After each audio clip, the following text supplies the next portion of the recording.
သူကမျက်မမြင်ဟန်ဆောင်နေတော့အနီးနားမှာလျှို့ဝှက်ကင်မရာတစ်ခုမှတ်တမ်းတင်ထားတယ်။ပြီးတော့တယောက်ကကူညီဖို့စောင့်နေတော့အသက်ကြီးတဲ့လူတစ်ယောက်ကရက်ပြီးကူညီတယ်။ခဏကြာမှ influencer ကဒါကကျင်နာမှုစမ်းသပ်မှုတစ်ခုလို့ဖွင့်ဟခဲ့တယ်။သူကအဲ့ဒီလူကိုဒေါ်လာ1000ပေးခဲ့ပြီးဗီဒီယိုကပြန့်နှံ့သွားတယ်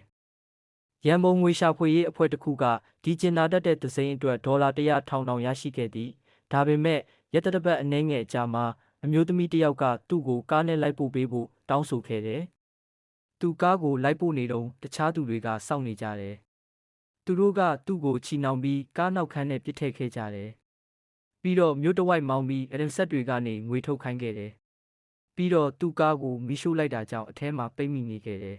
။မျက်မြင်သက်သေတွေကသူ့ကိုအချိန်မီဆွဲထုတ်နိုင်ခဲ့ပြီးရဲတွေကနောက်ပိုင်းမှာဒါတွေအားလုံးကတူတူကိုယ်တိုင်စီစဉ်ခဲ့တာလို့ထုတ်ဖော်ပြောဆိုခဲ့ပါတယ်